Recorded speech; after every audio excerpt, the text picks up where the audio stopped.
Welcome to this final part, part D of people and roles, question number 2. So we're going to look at this one again. Now, again, this is like one of the questions we had in 1, the assertion reason. So I shouldn't need to review the approach to this particular question. We'll have a look and see how we go and how you did. And let me give some feedback on the statements that are there below. So first of all, it asks for using the additional information. We know there's always going to be something up here for either a scenario and or additional information or just some text itself. So this is looking at the additional information. And the additional information looks like this. It's got some people and roles and additional information here. Right. In the past, the company never transported small amounts of stock to national fairs using their own vans. Costs and times for overseas transport for larger quantities, and so on and so forth. Exactly which books and records are to be transported need to be finalised. It has been identified these records will specify cost of insurance. Right. It is also a must-have that a record deck and wind-up gramophone player are transported. However, the wind-up gramophone is broken and will need repairing before transport.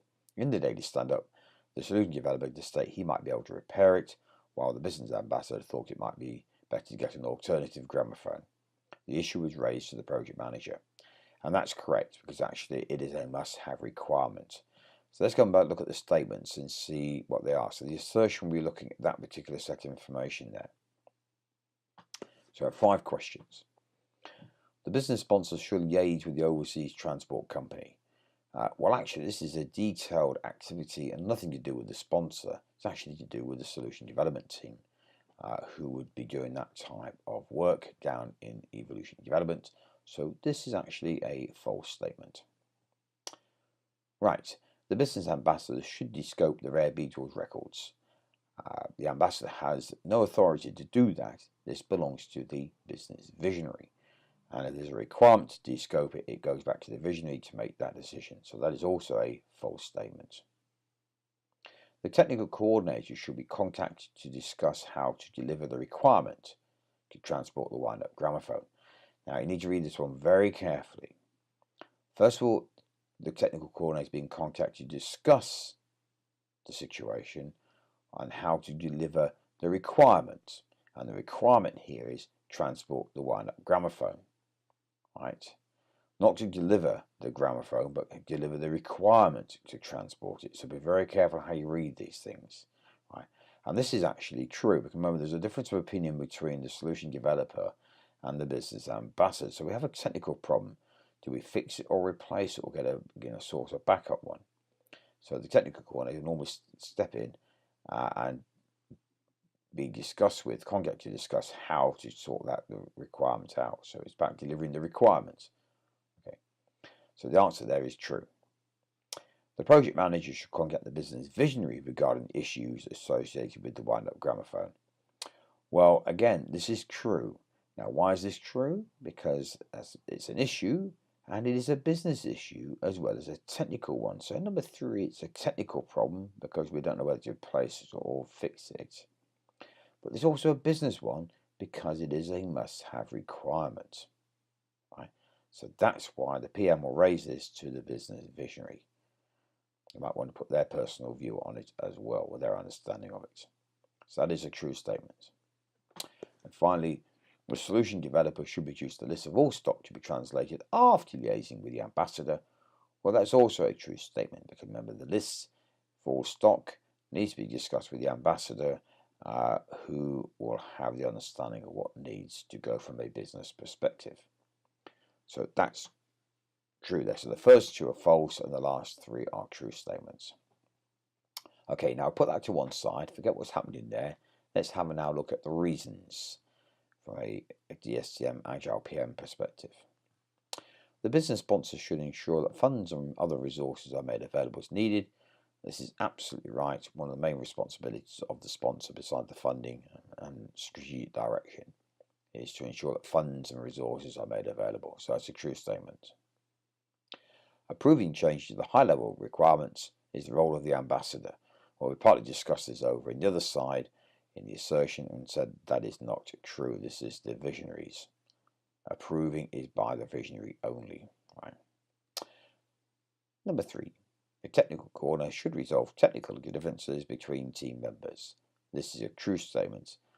You look in the role on the technical coordinator, exactly what one of the attributes, one of the responsibilities are for the technical coordinator to be able to do that. So that's a true statement.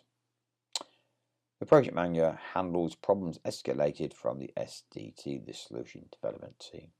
Well, of course, again, this is one of the responsibilities of the project manager to do this. So this too is a true statement. Finally, the solution developer translates business requirements into a deployable solution. Once again, this is also part of the developer's role. In fact, this is the whole point of evolutionary development, is to develop a deployable solution, looking at the requirements, right? So, and that needs to have the input, obviously, from the business ambassador.